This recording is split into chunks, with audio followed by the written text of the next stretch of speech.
Hi, everybody. Glad you're with us here today. There we go.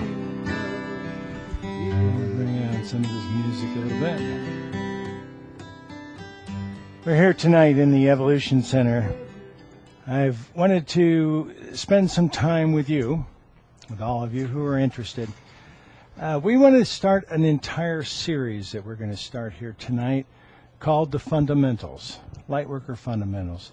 There's some very basic, important things that we as Lightworkers have all discovered and found out that we actually are going to be giving away in this series as often as possible. And we're going to start tonight by working with a very important concept. We'll talk a little bit about it. We'll talk about where it comes from, what set of life lessons it works with, the interesting parts about spiritual psychology. But it's one of the challenging pieces that many people on this planet face. And it is the concept of being self-first. Now, we've got a lot of challenges with being self-first, especially someone who's working with a life lesson actually of definition themselves. Because if they're working with a life lesson of definition, number one, they have a very difficult time seeing themselves or being a part of that. So we're going to share with you some ideas tonight about how this works and about a different way that you can look at this. As always, everything offered by the group, Lightworker, Steve and Barbara, were offered for your own individual discernment. We are building an empowered society. And that means that we ask that you not take everything that we say at face value, but to run them through your own filters and take the pieces that resonate with you. We'll do an entire session on the art of discernment. This will be one of the foundation blocks that we will build in this series. But tonight, we're going to be working with the concept of being self-first and selfish. Now, when most people grew up in their lives and dealt with whatever they were going to be dealing with here, when most people started growing up, we started working in a different area because we were taught literally not to be selfish. That was probably the most important piece here, is that share your toys, share your food, do everything of that nature so that you're not selfish. So we become very much aware of the world outside of us instead of the world inside. And we become to look at ourselves from the outside in. This is where some of the biggest challenges come from. A friend of ours several years back wrote a book, a beautiful book. Terry Cole Whitaker wrote a book. And you didn't have to buy the book. You can get everything you need from the title. The title is What You Think of Me Is None of My Business. Okay, wonderful concept, and yet how do we apply that exactly in daily life? How do we put that in there? Well, these are some things that we're going to be sharing with you tonight in this series. And this is part of what we want to share with you also, is the idea of concepts of being self-first.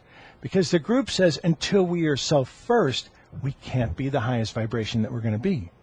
Until we actually start learning how energy flows in a natural direction and working with that instead of fighting against it because of our belief systems or because of some predetermined outcome that we believe we are attached to.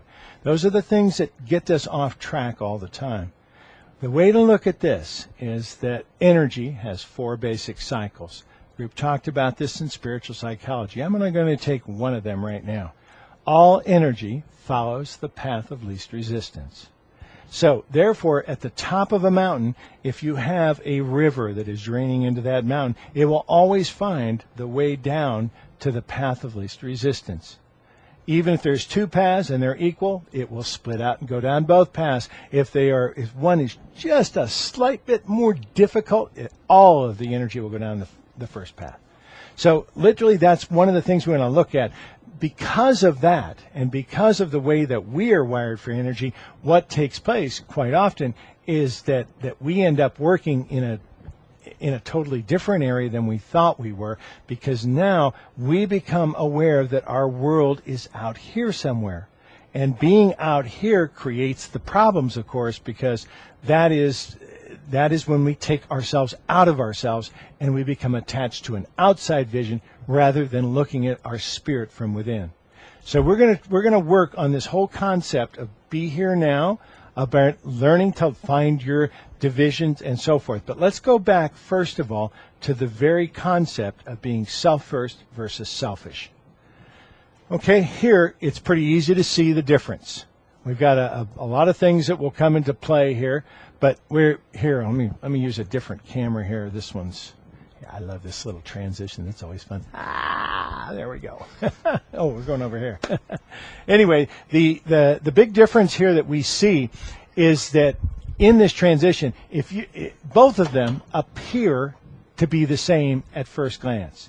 And here's why. If you are following the path of least resistance, and the energy is following the path of least resistance, you are looking for the energy, you're looking to stand there. So when the energy comes in, because you need to receive energy, what happens is that a person who is selfish puts themselves right in the front of the energy flow, in front of everybody else.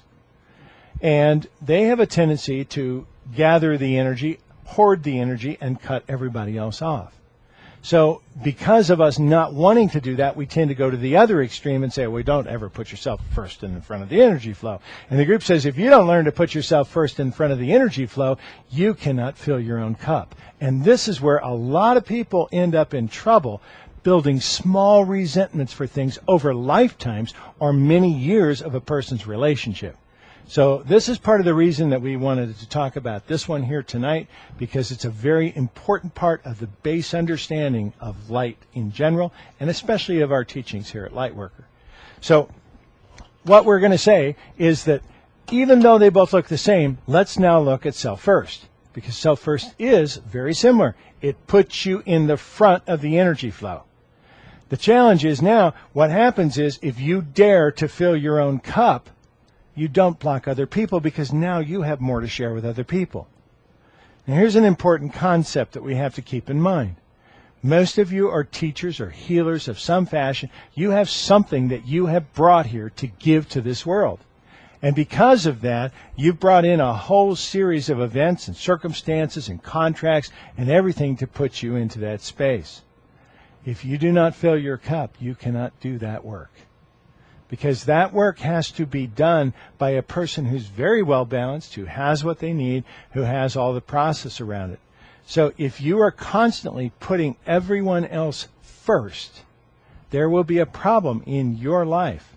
And it will show up most of the time as resentment to other people.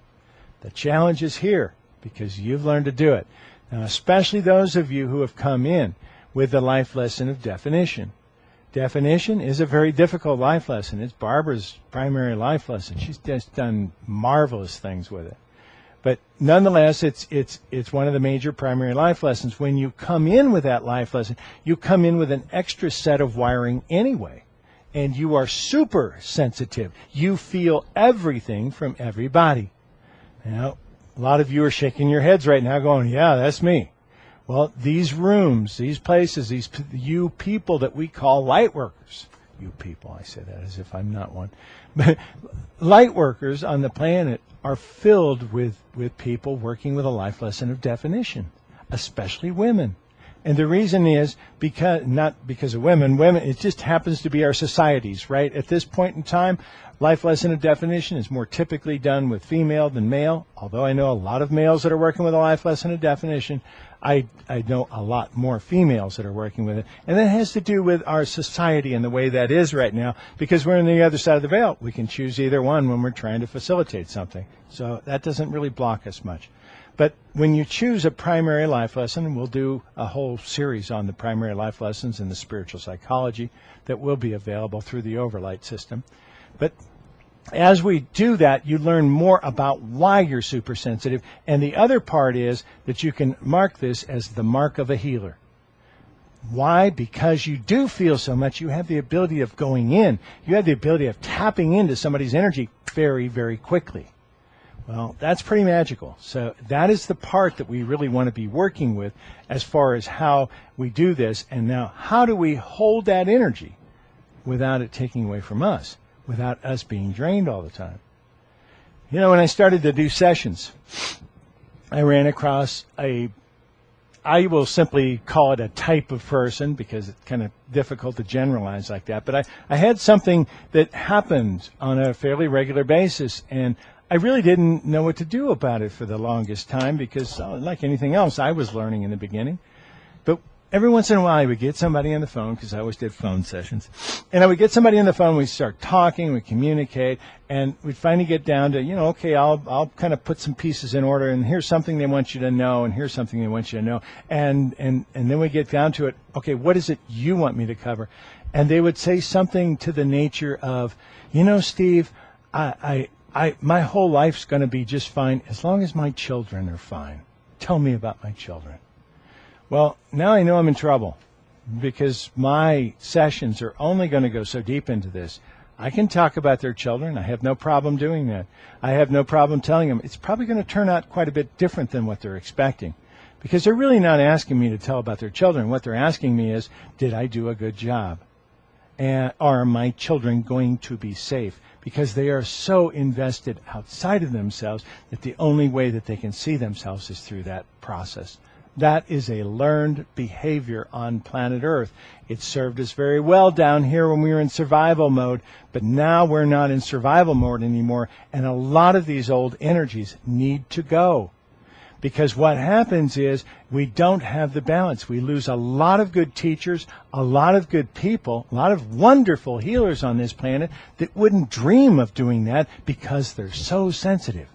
What would that person think? Or they're so sensitive that they can't touch another human being without backfeeding and bringing some of the energy back into them. So we've seen a lot of people that have shut down on this point. So if your life is totally invested in other people, we're going to ask you to stop. We're going to ask you to reevaluate your whole life, beginning with you, and to start to fill your cup first, to start to actually take care of yourself, and then look around you and have other people. Let me talk about the life lesson definition just for a moment. I'm not going to spend all night on it because I know this is for everyone, not just for people that have taken our courses. But the life lesson of definition simply means that we all have an energy field around our bodies. Here, maybe I can change cameras here and use a better shot to show you. Let's see, how about this one right here? Yeah, that'll be a good one there. So, we all have this big energy field around our body, okay? And we know that. We do experiments all the time in the seminars. A lot of times we do exercises where you go up and feel the edge of somebody's energy field, and then we can do things, of course, to change that edge and to expand or contract the energy field accordingly and see how that works. So there's a lot of fun things we can do about it. Now, the challenge about this is that a person who's working with a life lesson of definition has a very strong and usually very large energy field, but doesn't know where the boundaries are. And because of not having that boundaries, which is why we call it definition, because of not having boundaries, they bleed into everyone else's life. Now, that's usually not a problem for them. They can usually tell the difference. They go, oh, here comes somebody into my life for a minute. No problem, but, whatever. Or you go the opposite end where you become so aware that you bleed into other people's lives that you stand back and don't do anything. And it keeps you from doing your work. And that's not why you're here. A lot of you are here as teachers and healers, and you came with something. Or you have a specific contract to do something. But either way, unless you can take care of you, it's not going to happen. Because you're the only person that can do it. We've gone through fields of lack. On planet Earth, for the longest time, we believed in lack. We still do. Now, the problem with that is we are not lack. We are energy. We are completely abundant. But as long as we have these beliefs in lack, we have this problem. Here's what it looks like. Oh, I'm feeling your energy. If I'm taking your energy, that means you don't have that energy which I'm taking from you. We have a tendency to believe in these silly ways. But in reality, when you share energy or draw energy from someone, you know what happens to me if I take somebody's hand? It happens to me all the time. I love doing it. You take somebody's hand, and all of a sudden you feel like they're just pulling energy off of you. It stimulates you to create more energy. It's an energy flow, and it actually helps. Many of you are going, oh, I don't know, I get drained right now. Well, that's another issue that happens a lot when people cross certain lines, especially a person who does not know where their boundaries are. So what do you do about boundaries? What do you do about that? Well, what typically happens in a person who works with a life lesson of definition, they will have a tendency to draw in master manipulators. Oh, yeah. So especially, and you always have one at the beginning, which is the catalyst for the activation of the life lesson. Most of you are scratching your head right now going, gee, I wonder if he's talking about my mother. Well, probably. Usually mom or dad or someone around you in your youth that can imprint you with that is your catalyst, and it's done by contract. You've asked them to catalyze and to activate your life lesson from the very beginning, so it would be a repetitive issue in your life. And that's all we're looking at here as far as life lessons, not an event that took place, but a repetitive series of behaviors that reoccur and reoccur. So if that is the case, and you have always felt things, you probably were a fairly quiet child, even at age 2, when you should have been screaming and tearing up and raising all kinds of hell. And the other things took place even from the very beginning of your life.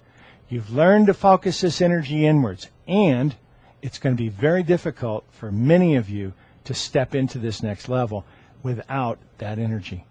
A lot of people find this out. We have words for these things that we talk about, and we explain them from a different way in spiritual psychology. The horrible thing that we have happen all the time on the male side of a family would be the what do they call that, where the man just goes out crazy and he buys a sports car and he tries to think he's 20 when he's 50 and all these other things. So basically we have the whole rebirth. I'll think of the phrase in just a minute. And on the women's side, it usually happens at about the time the children move out of the house. Her whole life has been about building children, about being able to do that. We call that one the empty nest syndrome. And literally what takes place when they move out, the mother says, oh my God, my whole life just moved out of my house. And now I haven't developed other things. I haven't done other pieces. So what do I need to really do that? And these are the pieces that we're going to be working with, that all of us have to work with. Now, please understand that even if this is not your life lesson, we all deal with all the life lessons all the time. The ones that we call your primary life lessons are literally the ones that have been with you, probably since birth, repeating themselves in different relationships in different ways throughout your life. So those are the pieces. It doesn't make any difference for you to actually identify this as one of your life lessons or not. We're just trying to branch this out into some of the other materials so you'll see what spiritual psychology is like, because this is what it is based on. And one of the most important pieces here are what happened in the past. How were you taught to deal with this? Well, most of you have a master manipulator even in your youth. Most of you had someone, it doesn't always have to be because it can be a positive catalyst, but we have a tendency to learn better from the negative ones. So when we're setting up those contracts, if we really want to learn something, it's usually going to be a negative situation, at least in the beginning. So these are the pieces that we all have to come together with and find out how we work with this.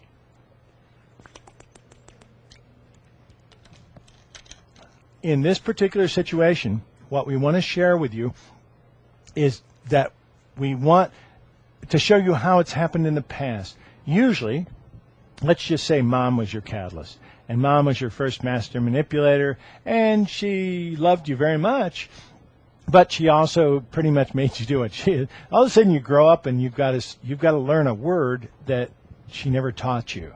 The word is no. And she definitely taught you never to say that word to her. She doesn't understand that. She'll just kind of skip over it, pretend she didn't hear it, whatever's going to happen here. But generally, that's the way, and she doesn't quite know how to comprehend that. So she'll turn around and try to pull it back. This is actually a normal way of behavior. Master manipulators are not bad people. It's just the way their life lesson interacts with yours. In fact, Barbara, I mentioned that this was Barbara's life lesson. I was definitely one of her master manipulators in her adult period as adults. So we have to learn how to deal with that differently. My life lesson was communication. When I started working on that, I was able to release all the manipulation. But it doesn't also mean that they're a bad person, too. Let me use an illustration.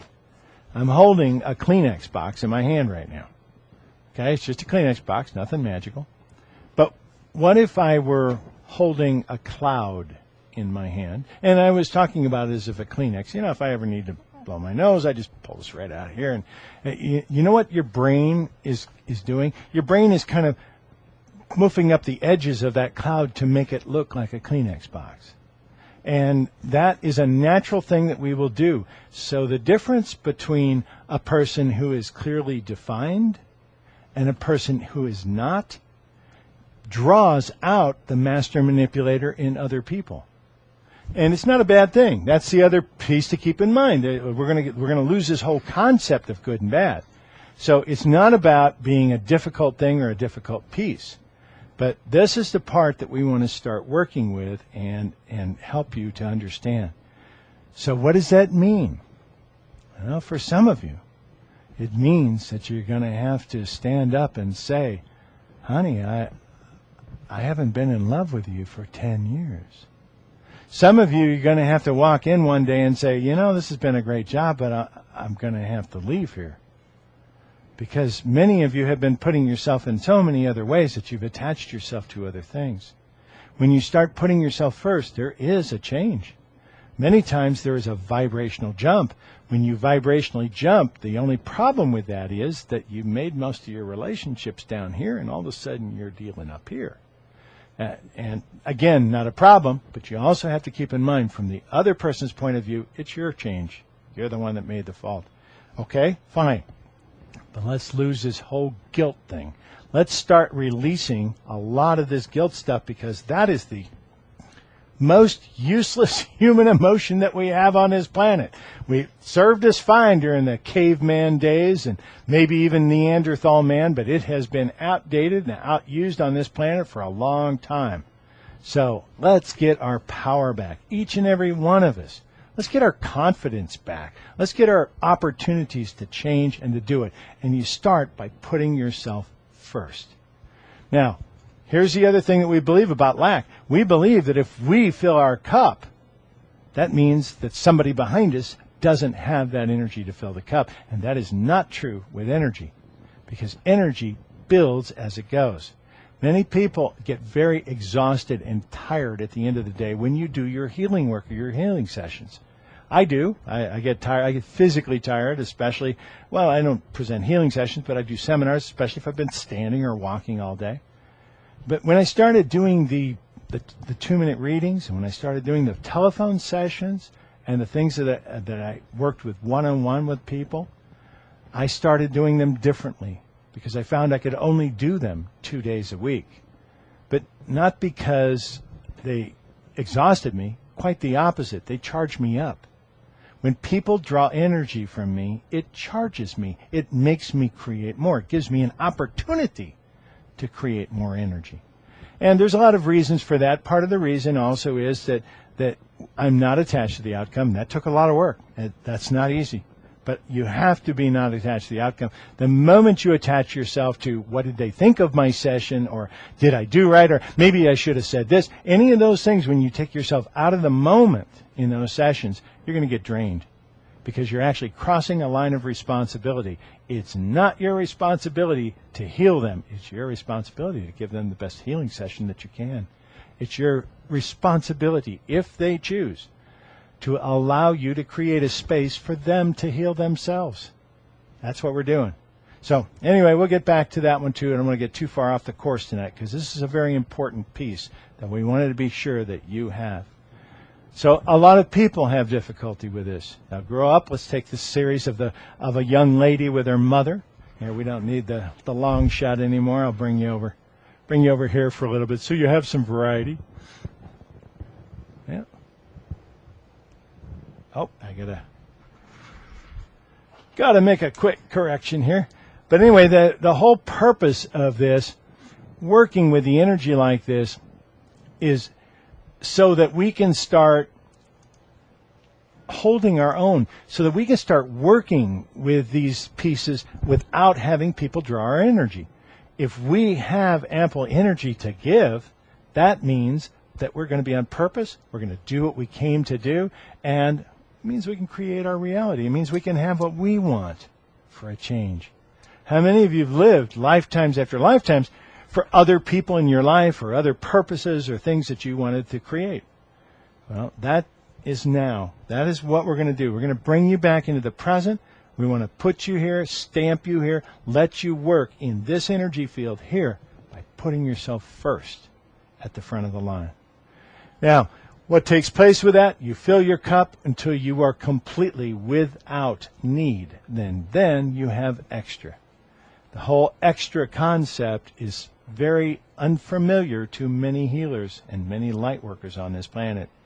But if you don't have extra, you cannot help another person.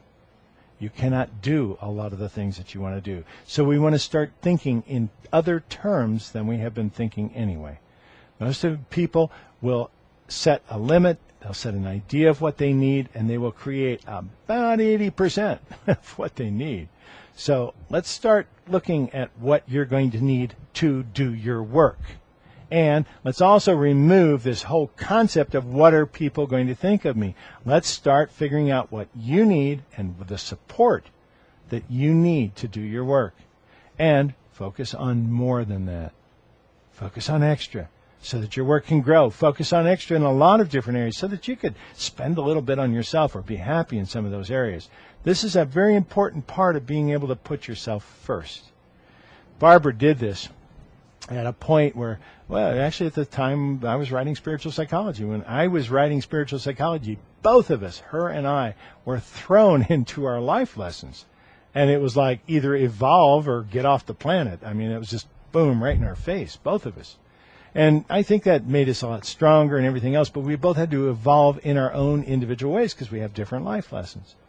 So it was tough around the house, and it was very tough for the boys. Our boys were teenagers at the time, Austin and Brent. And they came to me one day, and I want to tell you about this because it was just so, it was wonderful.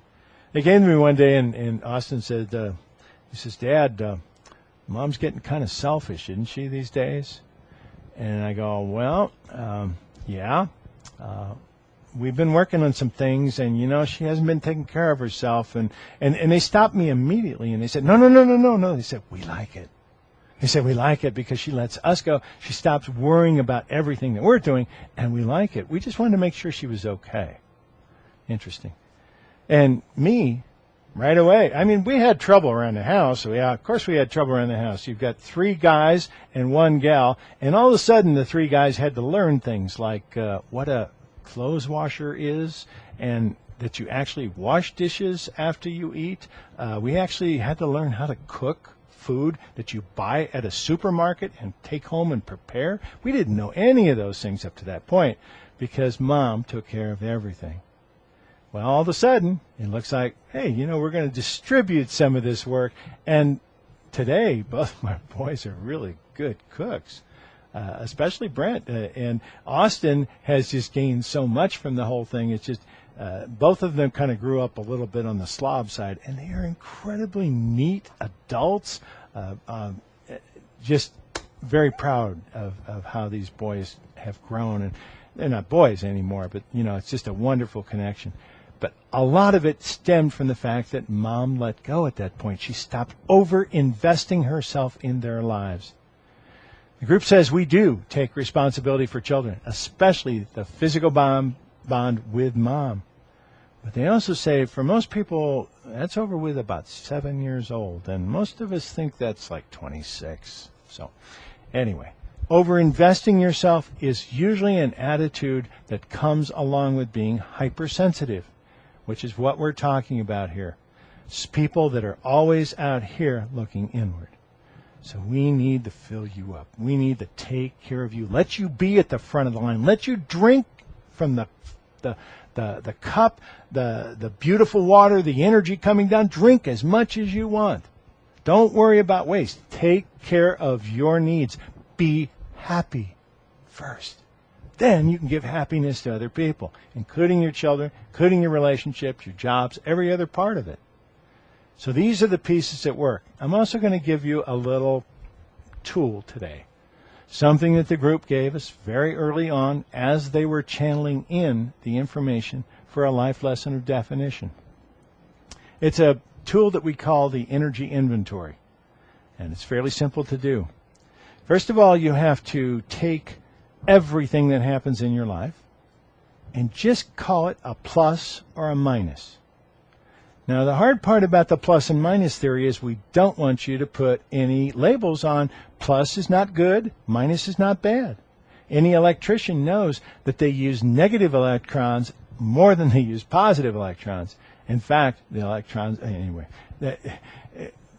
in electricity, positive energy and negative energy are not good and bad. It's only when we get into emotional energy that we call that. So let's remove that from the equation right now. No judgment. Positive, negative. Here's what happens. You have to simply assign a positive sign or a negative sign to every event that happens during your day. Here's what it looks like. Somebody calls you up on the phone. Oh, I've got phones here. I should probably grab it. Anyway, somebody calls you up on the phone, and it's your daughter. Okay, your daughter's 13 years old. She's been driving you nuts. She's out of the house. You thought she was gone for the day, and she says, "Dad, can you take me and my friends to the mall? We really want to go there. You haven't done that in a long time, Dad. And she starts manipulating me because that's how we grew up, and because I love her and I let her and everything else. It's not my life lesson, but still, here's how the inventory works.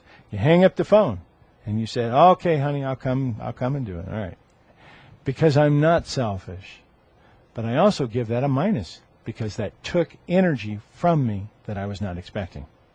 All right? So the whole idea is to start labeling. Only use the labels. Don't worry about keeping track. Don't worry about writing them down. Don't do anything. Just assign every event a plus or a minus.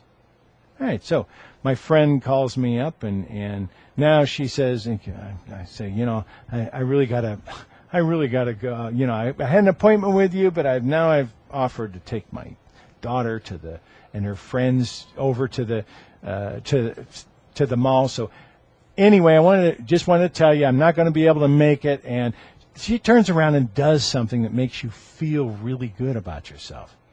Well, now that's a different situation. That's a plus. So even though it might have started out to be a negative, it's a plus. So you want to find out, did the energy leave or did the energy come back? And if you will simply identify that, it will no longer be possible for you to be manipulated by anybody. They will certainly try, and they'll certainly look at it, and you know what? They'll probably get by with it once. But the second time you assign a minus, you start being very aware of the patterns of you giving away your energy in certain situations. And even though you may choose to continue the pattern, it'll get more difficult and more difficult if you simply pay attention to the energy that's either coming in or leaving. And that's all you really need to do with it. You don't need to total it up or anything else. But if you go through 3 days of your life just taking that energy inventory, you're going to find that you have a tremendous amount of opportunities to start learning a beautiful word that you probably never knew. Start learning how to say no with smile on your heart, with smile in your heart and love on your face. Is that what it is? No, it's the other way around. With a smile on your face and love in your heart. Anyway, and that's hard to do, Now, keep in mind also that when you're doing this, you're trying to learn the word no, but it's a word that's been stuck in your throat for a long time, probably since you were about 3 years old, when you were told, don't say that word. So you've been under this situation. When it finally starts coming out, you'd like it to come out like this, and it's probably going to come out like this. So you're probably going to end up yelling. It's probably going to be a thing. Be aware that as it starts to release, it's going to come out fast, harsh to other people. So go slow. That's the idea. It's fine to take it, to go slow. And you know what will probably happen? Mom, in a few days, will come back to you and she'll say, "What's wrong, honey? What?" Now you've got a perfect opportunity to say, Mom, I love you, but I'm going to have to change my relationship with you here. I'm learning things. I'm starting to do things, and I just can't keep doing things the way between us that we've been able to do. Now, this is her choice as to what she does. You should not be overly invested in her reaction. You know she's going to have a reaction, so let her react. Stand back. Let it blow past you. Don't take it on. It's not yours. This is going to be the manipulation that's going to come after this. And, of course, I'm talking about extreme cases. Many of you have positive catalysts. Some of your mothers will say, Well, okay, we'll work around it or something else. And what starts to take place is that you'll work with this on a different level. Now, let me give you another illustration of the same thing in a different set of circumstances. Let's talk about a woman now who's working with her father as the catalyst. And the father has literally cut her off completely. Or we can say it's a man that has the father. The man will not talk to his son at all. He hasn't talked to him for about 20 years because he said the no word. He basically said he wasn't going to do things the same anymore. And, of course, Dad took that as a personal attack, that something was wrong with him, and just completely made everything the fault. The man does not get to see much of his family now. Has been actually hurting over it for several years. And all of a sudden, he gets into a relationship, and his wife starts to manipulate, or his boss at work starts to manipulate. Let's use the boss because it's the same sex as the father. So let's say the boss really starts to manipulate, and all of a sudden the man says, you know what, I just can't do it anymore. I just have to start changing my energy.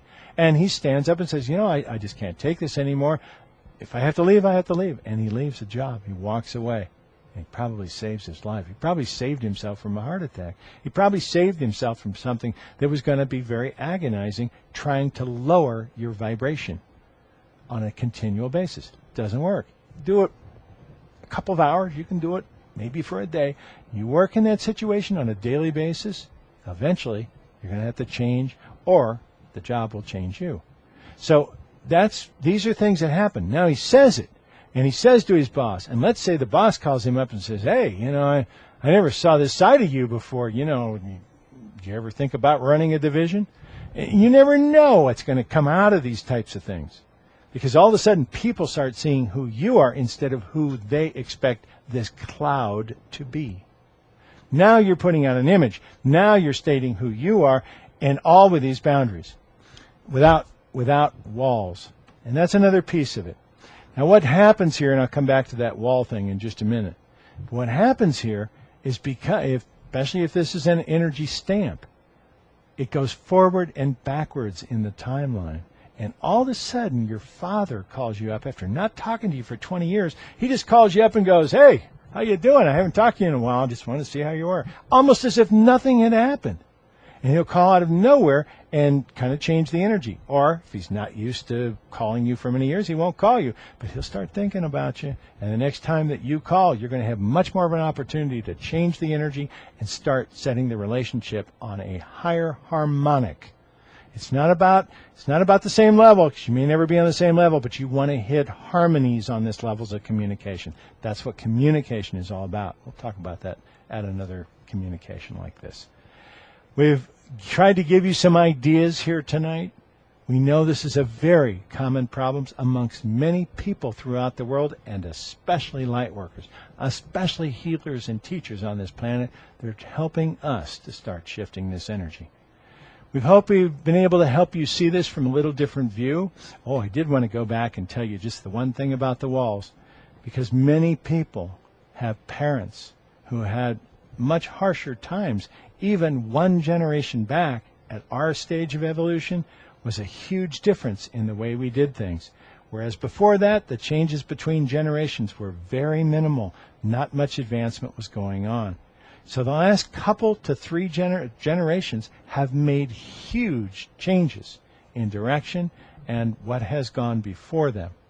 So as a result, there's been a lot of other pieces. But also the typical reaction back here was to build walls when those things happen. When people's energy would drain you, you would build a wall and stop it from happening. The challenge you're going to have with that is if you build a wall, you block your own energy. Many of you have parents, maybe a mom or a dad, that built a wall, and along comes their kids, and all of a sudden they have to reach over the wall to go into your world. That is called manipulation. And that is a very common situation that happens in a life lesson of definition. So when you are working with this, and we can call this hypersensitivity, I'm not attached to the word definition, because many people don't believe in the life lessons. It doesn't make any difference. We still have the same problems. Anyway, this was the whole idea of this, to give you a different view tonight, and hopefully a little bit of courage for you to learn the most beautiful two-letter word we have on the language, and to learn to say it in the most loving, beautiful way, to be able to help you define yourself. This is part of the Lightworker Fundamental series that we have, Fundamental Light, and we're very honored to be presenting this from the Evolution Center here at Lightworker. We're very happy that you've joined us here tonight. We will do more of these and make them available on a regular basis. Spavo.